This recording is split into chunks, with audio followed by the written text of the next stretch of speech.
السلام عليكم ورحمة الله تعالى وبركاته، والصلاة والسلام على أشرف المرسلين. تحياتي لإخواني النحالين متابعين هذه القناة، قناة تربية النحل في فرنسا بمدينة روان. اليوم إن شاء الله سوف نتكلم على التكذيب وما هو حل لهذه الخلايا المكذبة. وأنا ليس لي خلية مكذبة، وإني أردت أن أعمل فيديو ليستفيد بعض النحالين من هذه الطريقة المخبأة الذي لا يعلمها إلا القليل من الناس، كيف يعالجون الخلايا المكذبة وكيف يدخلون الملك داخل خلية مكذبة بدون خوف على الملكة.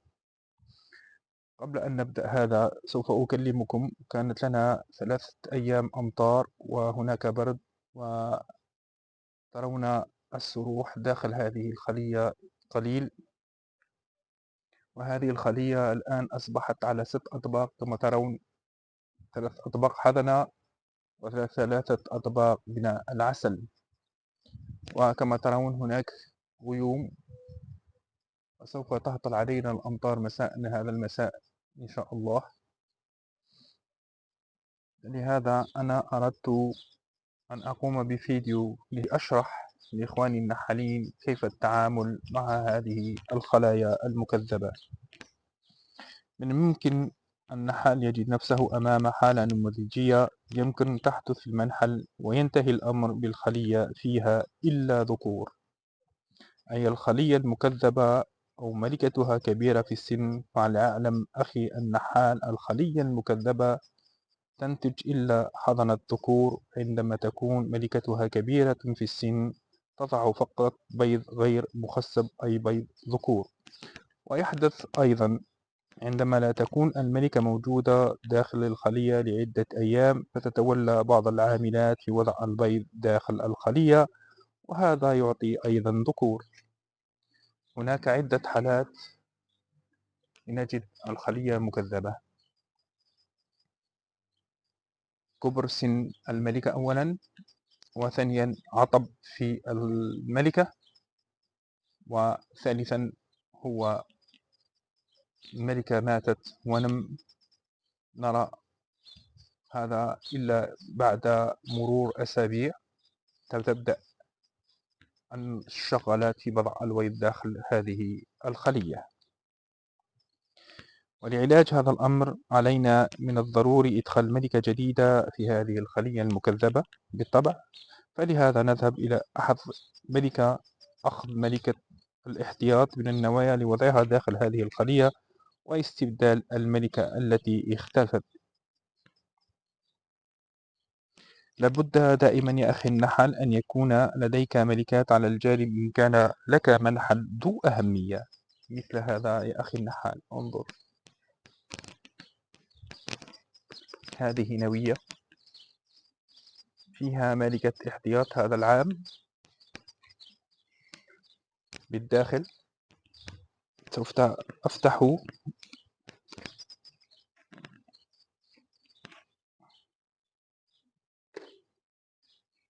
هو النحل شغال كما ترون، والملكة ها هي هنا في القفص.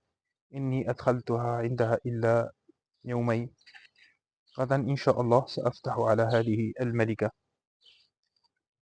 هذه ملكة الاحتياط هنا. سوف نعيد الفيديو على الخلية المكذبة، أي هذه الخلية لا أستعملها كخلية مكذبة، بل هي مليئة بالإطارات العسل من الداخل، لأن النحل عندما أتى الأكاسيا بنى كثيرا من الشمع الأساس، وأدخل كثيرا من الرحيق داخل إطارات بيت الأم. فلهذا نزعتهم ووضعتهم على جانب حتى يتغذى عليه النحل في الشتاء. نكمل إن شاء الله.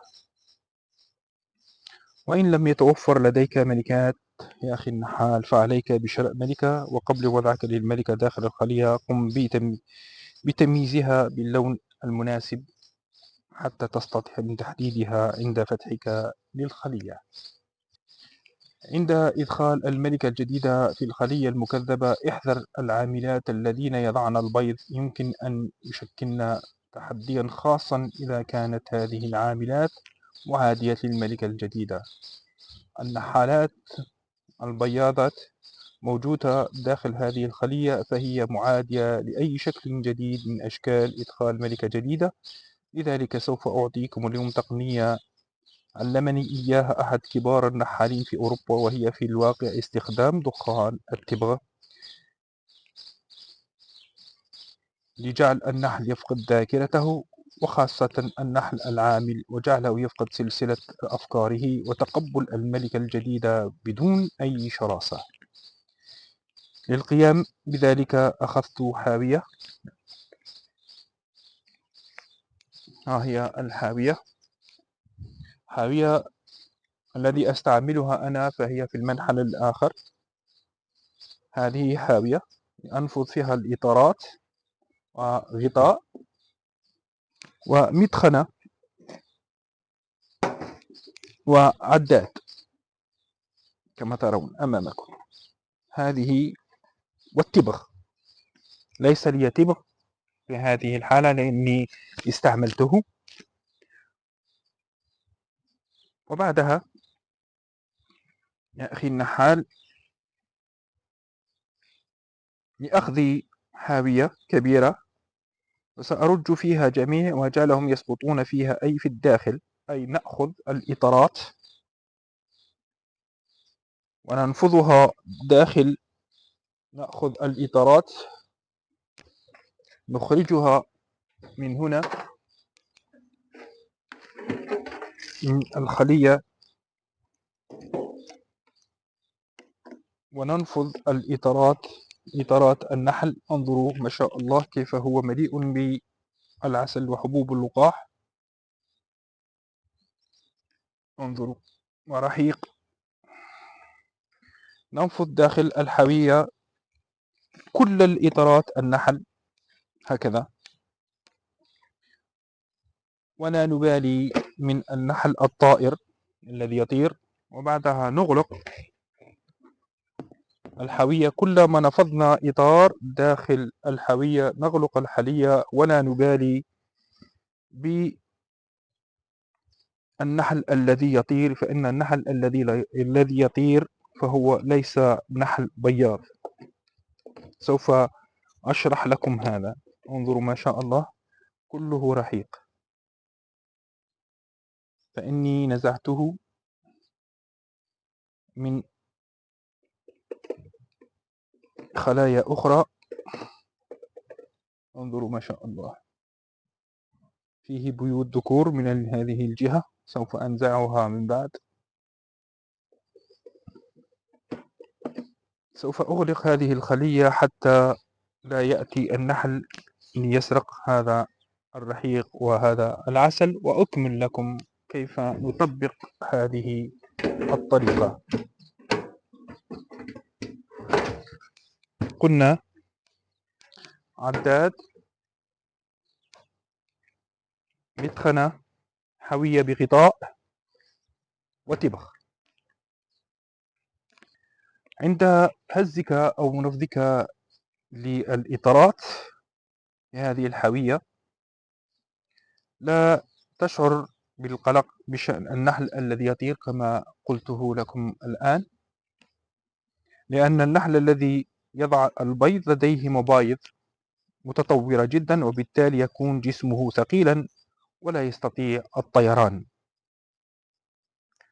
لما يعد بإمكان النحل العامل الذي يضع البيض الطيران، ولهذا السبب يتم تجديد الخلايا عن طريق هز الخلايا بأكملها على بعد 10 أمتار من المكان الأصلي للتأكد من أن العاملات اللواتي يضعن البيض لا يتمكن من العودة إلى الخلية أبدا.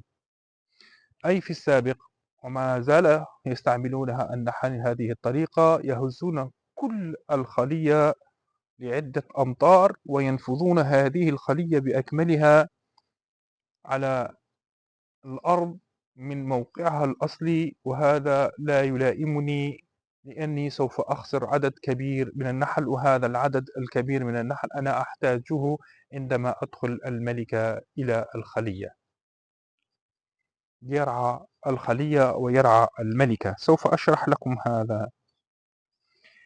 كما قلنا على بعد 10 أمتار من المكان الأصلي للتأكد من أن العاملات اللواتي يضعن البيض لن يتمكن من العودة إلى الخلية أبدا. وفي هذه العملية نفقد أيضا نحلا آخر، هذا أمر مؤكد.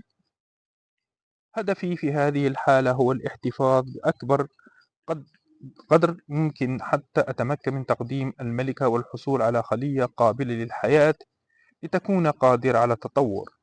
لذا تم وضع النحل في الحوية الآن، وأقوم باستبدال الإطارات التي تستحق في هذه الخلية، ومع هذا سأضع أيضا إطارات حضنة لتعزيز الخلية التي تأتي من الخلية أخرى. هذه الإطارات نأتي بها من خلية أخرى مليئة بالحضنة على وشك الخروج لتعزيز هذه الخلية المكذبة